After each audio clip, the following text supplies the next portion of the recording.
Now at 7, a high-speed police chase in Washington caught on camera, showing the moments deputies say the suspect threw a chainsaw at patrol cars. Plus. And I'm sorry that we have such a large group of people that have to witness the inappropriate behavior.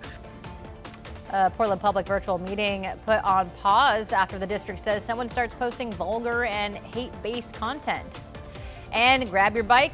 Portland, a citywide ride is taking over the streets for Earth Day.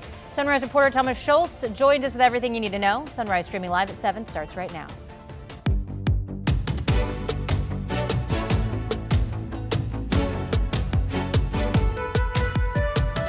Good morning, and thank you for joining us live at 7 o'clock. I'm China Green.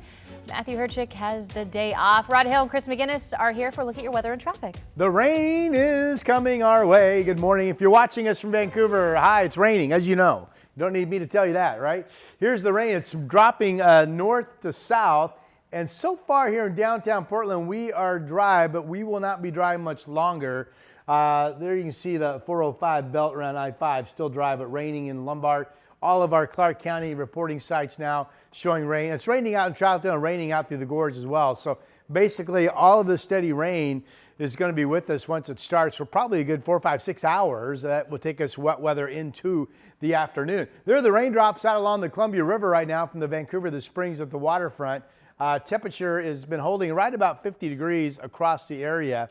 50 right now in Vancouver. We have rain being reported at PDX, which is where the observation's from, but still dry in downtown as you look from the Pioneer Park building. So have your raincoat. It's going to be a steady rain again into the afternoon hours. Depending on where you are, if you're in Wilsonville, you probably get on the school bus, it's all dry, but then lunchtime recess, it's raining and still some light rain around perhaps when the kids get out of school later today. Here's Chris. Found the rain, found the traffic. It's in Clark County. Let's go ahead and zoom in. I-5 southbound now starting to bunch up near the Interstate Bridge. Not sure. Okay, I apologize for this. That's not where I wanted to go. Let's take you up to SR 14. There we go. It is wet and we are slowing on that side of town as we are over on the I-205 drive as well. There's the east side of Vancouver. And the drive times are starting to creep up. Not as bad as yesterday this time, but they are building. 15 minutes gets you in from Main Street to the Fremont Bridge. We'll switch gears real quick. Door number 3 takes us to the Banfield. Westbound I-84 traffic getting a little bit busier, but so far, so good mostly on the roads. China? Thank you, Chris.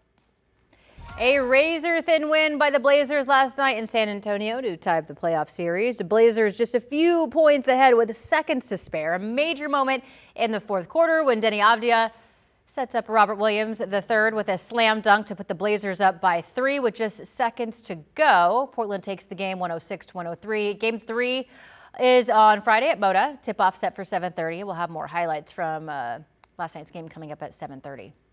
Well, support is growing for Oregon State pitcher Tyler Bellerose. He was recently involved in a serious car crash, and on social media, OSU shared a link to a Give, Send, Go campaign to help him out.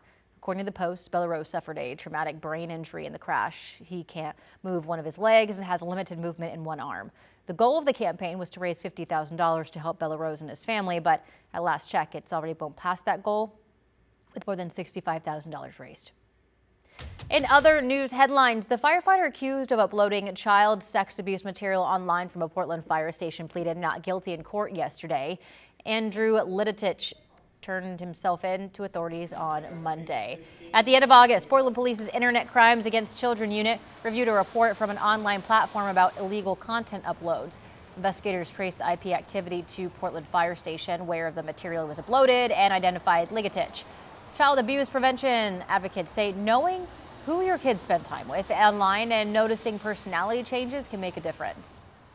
Sometimes there are no signs. There is no automatic playbook on what always to look for. But what I encourage people is what's different? What's different about how the child in your life is acting? Portland Fire says Ligatich was put on paid leave last summer and moved to unpaid leave earlier this month after being indicted. And a reminder, if you or someone you know is a survivor of sexual assault, help is available 24/7. You can call the National Sexual Assault Hotline. That number is 1-800-656-4673. Well, Portland Public School Superintendent is calling what happened during a public Zoom meeting Monday night harmful to vulnerable community members. The district says someone Zoom bombed the public forum, posting vulgar content. Catherine Cook shows us how they're dealing with the problem. I look forward to this engagement. Thank you for being here. Monday's virtual engagement session was a tough one for Portland Public Schools as they face decreased enrollment, a massive budget shortfall, and rising costs. Around 300 parents and staff gathered online to listen and discuss possible school closures and mergers. But then this happened. This looks like we might be experiencing some Zoom bombing. So I'm going to pause us for a moment.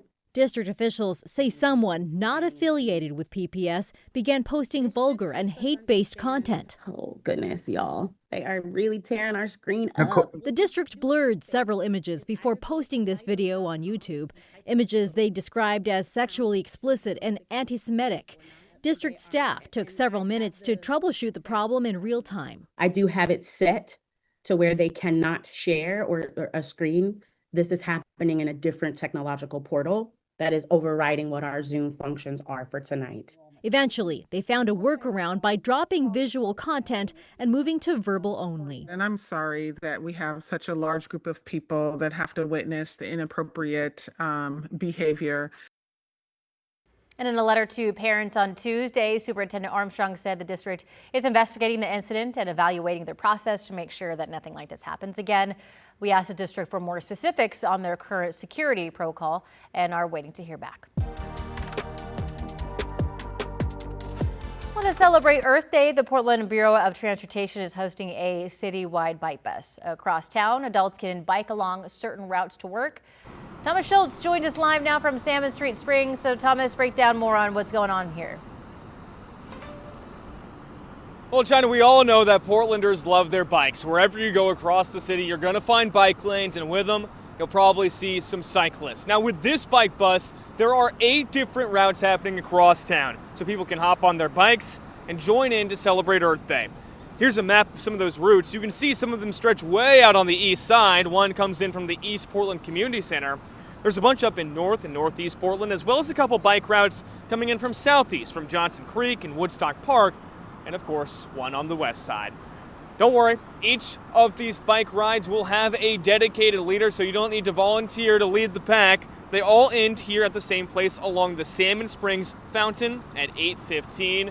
Now this kicks off a summer of bike rides. PBOT says that every 4th Wednesday of the month there will be bike buses all across the city. So if you are a biker, giddy up, get that helmet on, and join the bike bus, China. He said, giddy up. All right, Thomas, thank you.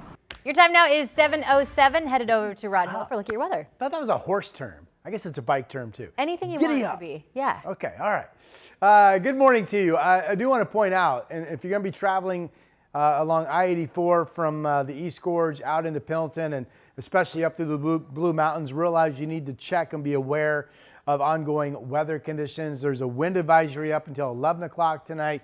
We know getting out toward Pendleton, we have 40-mile-per-hour wind gusts going on from the west currently. We have heavy rain expected at times. Weather Service projecting some of the slopes of the Blues could see 2 to 4 inches of rain. And then above 4,500 feet, snow 4 to 8 inches expected to accumulate. So this area of our state, please don't go traveling without knowing what the latest weather conditions are. We do have rain blanketing much of Washington, and all of this is now starting to drop southward back into Oregon. So Portland about ready to become wet. You can see the rain now nearing downtown. It's been raining up in Clark County for a while. It's now raining across the Columbia River out into Troutdale. If I get out of the way, you can see the rain is starting to move out into parts of Washington County as well. And there you can see the rain into Sandy. The temperatures this morning, upper 40s to about 50 degrees. There's 48 degrees in Salem, 43 out in Silverton, one of the cooler spots. The weather map today, basically the farther south you go, the drier weather you find. Portland is going to see once the rain starts, which it will happen starting any minute now, really, downtown. We'll see steady rain into the afternoon. Could be at least a good 6 hours of steady rain. And then we're dry later today into tonight. It is going to be snowing all day up at Timberline. It's doing that right now. They picked up a couple inches of snow. We have a dry Thursday, 63, a dry Friday, 70. Saturday, yesterday I gave the speech about keep an eye on Sunday. Maybe we'll be adding shower chances. I've done that. Now I'm giving you a speech. Keep an eye on Saturday. We may have to add a shower chance there as well. For now, here's Chris McGinnis. Rod, I think we're going to be done letting you have speeches if you're going to keep Yeah, raining no on more our weekend. speeches. All right, let's get you out the door. Yeah, the drive is building a little bit out of Clark County. 15 minutes, though, Main Street to the Fremont Bridge. That's not bad. This is over near the Glen Jackson Bridge. This is I-205. That southbound commute starting to build a little bit as well. If you remember yesterday, it was a rough commute in the rain. Now that the rain is back, the drive times are probably going to swell a little bit, but so far, we're actually in relatively good shape. Hey, reminder, by the way, in the gorge on the Washington side in Skamania County, significant water main work continues on SR 141. That's closed, about a 5-mile stretch of it from Bingen up past White Salmon to Meadows Corner. So the 141 spur is the workaround. Obviously, that'll create a change in the traffic pattern today, tomorrow, Friday. So be aware and expect some delays around that. China, back to you. Thank you, Chris.